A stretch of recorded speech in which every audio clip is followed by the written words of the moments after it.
right, now we want you to get involved as well. Please email us the chat@nesson.com. You know the drill there. We always read your emails here. But you can also tweet us using the hashtag NessonChat. So get with us there. Coming up, we'll have a therapy session together here. Got a lot to air out over yet here. another heartbreaking Patriots loss. Ugh, brutal. Plus, the Bears made a head coaching change. The Jags may not be far behind either. We'll discuss both. And as always, we'll break down the Monday Night Football matchup. This week, Browns and Broncos, snooze fest. But Danielle and I will make it exciting. Don't worry. All right, so let's start with Eberflus. Bears fire him. 4-8 record this season. We all watched the horrible clock management on Thanksgiving against the Lions. So 3 minutes on the clock here. Your thoughts on the Bears finally moving off this loser? It seemed that was the nail in the coffin. This wasn't just, this poor last 2-minute drill was, the decider. He has kind of been on thin ice. Despite this 4-8 record, they've been on the skin now, 6-game losing streak. Yeah. I just want to talk about how it kind of unfolded in the hours after it. Mm-hmm. The next day, 10 a.m., they put him out there to do his scheduled press conference. Mm-hmm. They did that while the front office was all meeting and discussing his firing. So that just feels like an organization that's in a bit of a stinker right now. Like, to put him out there to field all these questions about what happened in that game, and then he gets fired, that's a tough look in my eyes. Yeah, the Bears have really not done a great job as a franchise for a few things. First of all, it's taken them forever to get a quarterback. They've run through quarterbacks like changing furniture. But it also seems like over the years when they do, you think, get the quarterback right, they can never quite get the head coach combo right. Quarterback and head coach. You never have both at the same time. Listen, there were reports that after the game, when Eberflus went to address the team in the locker room, the team captain, Jalen Johnson, used colorful language expressing frustrations over another blown loss. Yeah. Eberflus left, Danielle. He left the locker room because of it. Yeah. So that even feels like a nail in the coffin to a lot of an extent where your team captain's coming out and cussing everyone out, and you're just standing there, and then you just walk out of the locker room basically with nothing to say. That was the beginning of the end anyways. Once you lose your locker room, it's over. It's over. It's over. Like, but everyone knows that. But he lost it weeks ago. That's the thing. They fired their offensive coordinator, and they kept him. And I'm like, well, why wasn't that a package firing deal where you get rid of both? But now they're saying it to his face, and that's where I think things get different. I had another quote I found. It was an unnamed player who spoke to The Athletic and said, "We felt as we played, it's been too many instances where we fought our way back into games to lose because of bad time management and decision making." So these players are saying, it's not even on us, it's on y'all at this point. Yeah. Like, that to me is showing that they are, the voice of the people at this point, and they were ready to be done with it. But just the timing with him going out there speaking, that's brutal. Not great. Now, all the names being thrown around. Commanders offensive coordinator Cliff Kingsbury, which I guess would be a little reuniting there with Caleb Williams. Yep. Lions offensive coordinator Ben Johnson. Texans offensive coordinator Bobby Slowick, who I know George loves and talks about all the time. And then Mike Vrabel as well. Although I think Vrabel should go to Ohio State, but that's another topic for another day. Are there any of those names that are appealing to you, or do you just feel like Eberflus is gone and that's good enough? I think we should start there. It's still one of those times where, it's a young rookie quarterback, and they've got a lot to kind of sink into before they can start making those decisions. I would just like to see the Bears. I know the shot clock went off, as you can see. I don't care. I would like to see the Bears go offensive-minded head coach for once in your franchise's existence. Just once. All right, how about this? Aaron Rappaport reports that Aaron Rodgers is a long shot to return to the Jets next season.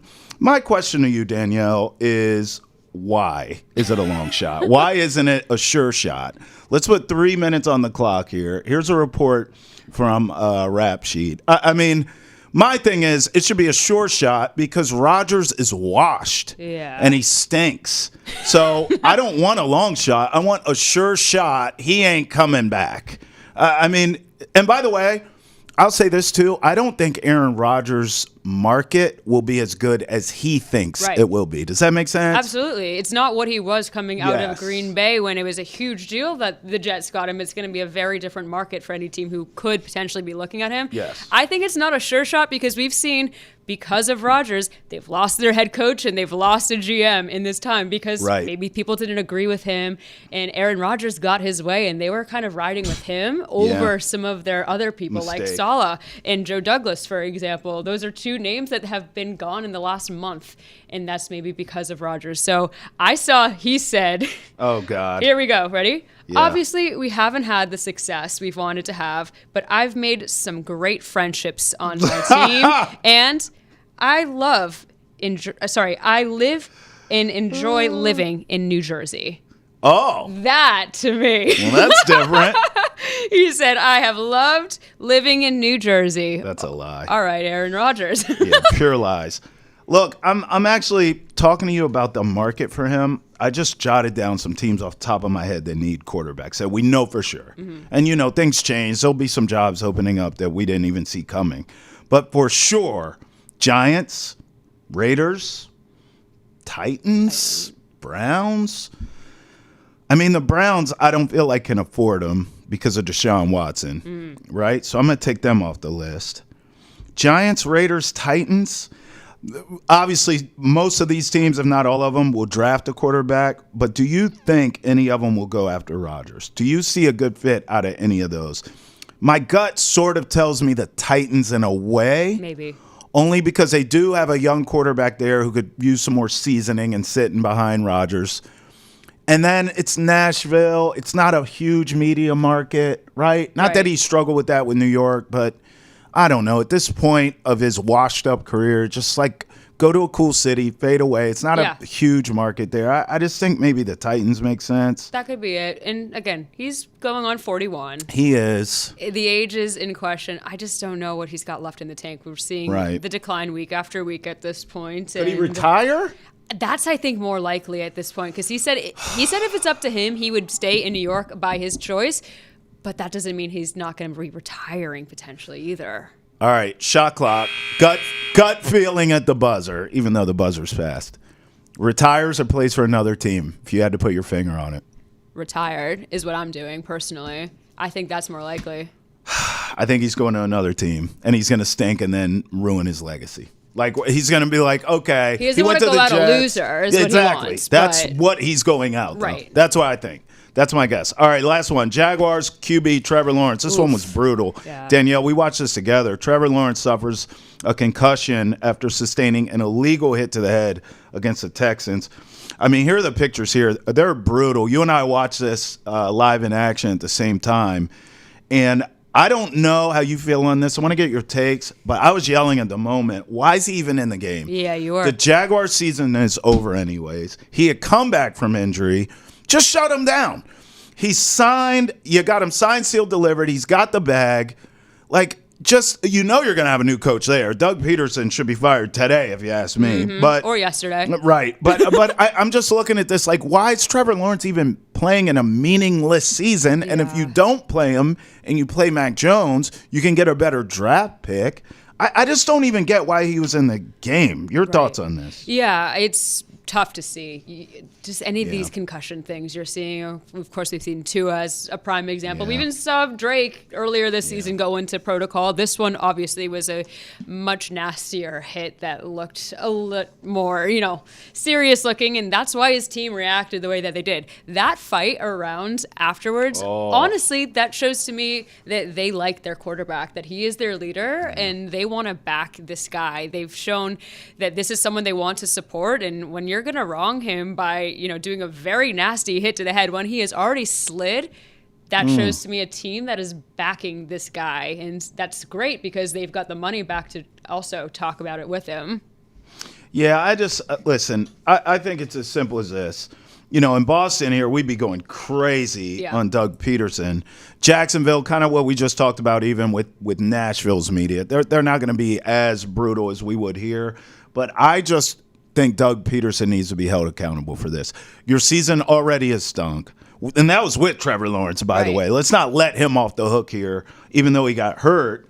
But, I mean, with Trevor Lawrence, you stunk this season. I just don't see the point. I mean, my question to Doug Peterson, if I'm in a press conference, is why in the hell was he out there? Right. The season's over. What are you playing for? Right. He's not playing for a contract. What's your answer? No, pride? so true. Well, pride cometh before the fall, and we saw that hit. He may I'm being, a little hyperbolic here and prisoner of the moment, but there's a chance he doesn't recover from this, certainly this season. And we see with Tua, as you brought up, these guys miss a lot of games. With this concussion, as serious as it was, not taking away from any of them, that some are more severe than others, but this one looked like a pretty severe one to me. He may not be right the rest of the season anyway. So why was he out there? It's too bad, too, just in the last few seconds. The Jags at the beginning of the year, under Trevor, we always are like, this is their time. I know. They're going to be good. And they just haven't done that. And while Trevor has done a lot of things good, he still hasn't become that guy that they've wanted him to be. And he hasn't gotten the support around him for the team to also get to the point where we all, at least for myself, have thought that they would get to as well. That's why I think it's time now, obviously, for a coaching change. The guards, because to your point, expectations, Trevor Lawrence, new contract, Doug Peterson, quarterback whisperer.